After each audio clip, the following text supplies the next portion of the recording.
I am too mired in eroticism to think of him without thinking of our love-making. Moreover, those thoughts are forbidden. I feel I'm committing an abominable crime if I recall too precisely the parts of him which I loved most and which are now decayed and being gnawed by worms. What shall I think about? The wallpaper doesn't distract me.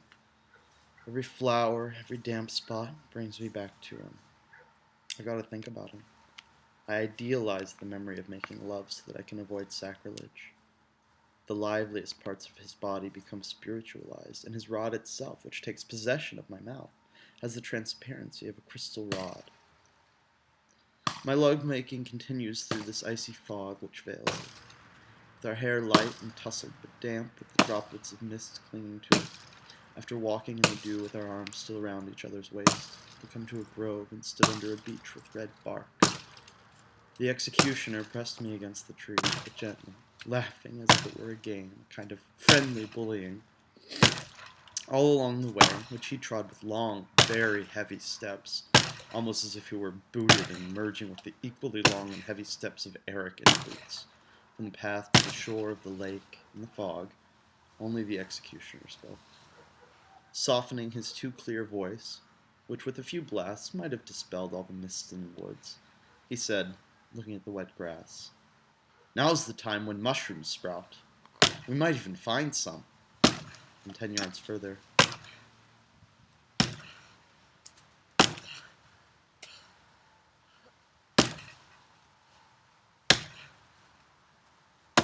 "Won't you have a cigarette?" Eric's body was pressed against that of the executioner. His right arm, the axe arm, was squeezing him. As the boy answered merely by pursing his lips and giving an indifferent toss of the head, the man said, "I'll give you one later." Eric thought, but did not say, the last cigarette, the one the executioner gives me. They were under the beech. Their clothes were damp and their feet frozen. They sank into a sodden earth. The executioner put out his arms and held Eric by the shoulders against the tree. He was laughing silently. Despite the power of his muscles and bones, one could feel that his strength was chiefly passive, that he was able to endure rather than court danger, to lift heavy sacks, saw wood for days on end, push a truck that had been bogged down. It was hard to imagine him fighting. His movements were not swift or dexterous, and his gestures were too mild. He asked again, "You're not afraid?" "No," I said I wasn't. Eric remained calm. He did not even feel angry. His heart was on his wrist. He heard the watch ticking. "I'll give him the watch," he thought, "and that'll do it." He thought vaguely that by admitting he had the watch, he would escape being buggered. Obviously, one doesn't send an executioner to execute watch thieves. That's a childish fear. If I can get it off. He managed to unbuckle the strap. The watch fell to the wet grass. He felt purer, but he had no doubt as to the man's intentions. They had walked a few yards further. Eric leaned against the executioner. In spite of the cold and dampness, and of his anxiety and disgust, Eric was thrilled.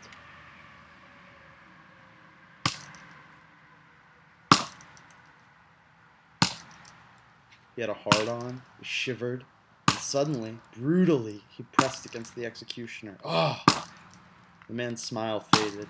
Then for 3 seconds he seemed to hesitate, to wait for an inspiration, and as his eyes met Eric's fleeting gaze, suddenly, the right corner of his mouth, a smile returned, only to the corner, and became more pronounced, confident and decisive.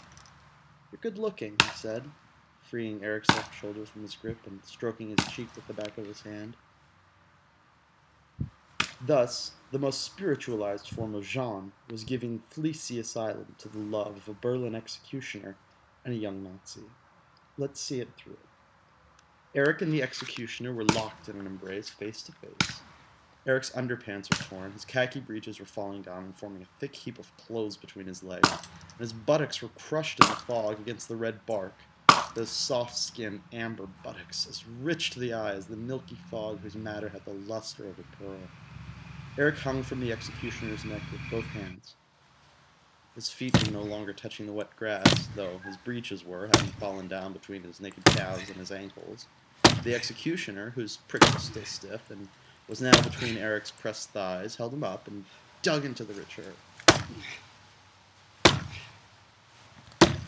Their knees were piercing in this. The executioner was hugging the boy to him, and at the same time backing him up and crushing his ass against the tree.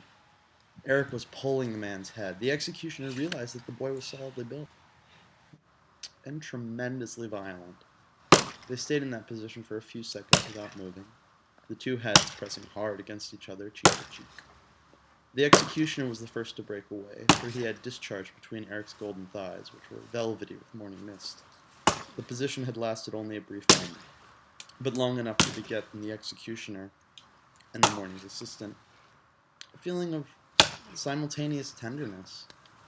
Eric, for the executioner, whom he was holding by the neck in such a way that it could mean only tenderness, and the executioner for the youngster, for even though the gesture was necessitated by their difference in height, it was so winning that it would have made the toughest of men burst into tears.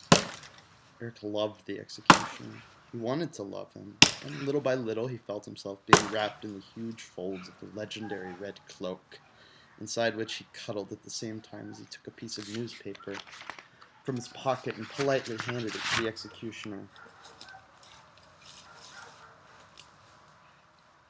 who took it to wipe his pit. I love the executioner, and I make love with him at dawn. The same surprise, the same wonderment, made Riton say much the same thing when he realized that he was in love with Eric, in the small apartment where he had lain down beside the balcony, sleeping with his mouth open. Each of his thoughts, which sprang from and were suggested by his excitement, tortured Riton. He was amazed at first at having a hard-on with no other provocation, because of Eric, who was stronger and older than him.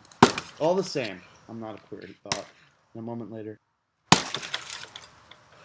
all the same, I must be. This certainly made him feel a bit ashamed, but it was a shame mingled with joy, a radiant shame.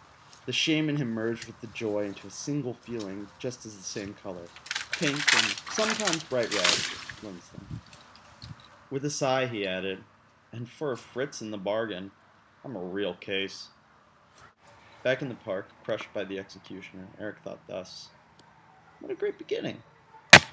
Real success. Well, he's not good looking, he's a bruiser, he's hairy, he's 35, and he's the executioner. Eric said this to himself, ironically, but actually he was solemn. He recognized the danger of such a situation, especially if it is accepted. He accepted it. I accept it all without a word. I deserve a medal. When he had pulled up his breeches and buttoned them, the executioner handed him his case and Eric took a cigarette, without saying anything. For he already knew that his gesture meant thank you, by virtue of its elegance. Are we friends? Eric hesitated for a second or two, smiled, and said, why not? Are we? We are. The executioner looked at him tenderly. You'll be my friend.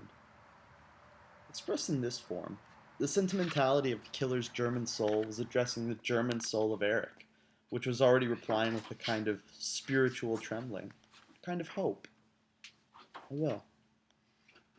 The brightness of dawn made it possible to see more clearly in the mist. Will you come see me in my home? The executioner's tone of voice became almost feminine at the very moment that he flicked a tiny twig or bit of fluff off the lapel of Eric's windbreaker and pulled it slightly to smooth an imperceptible crease.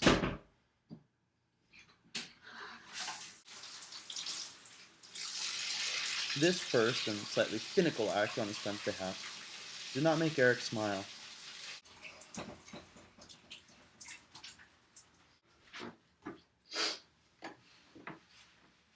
Until later.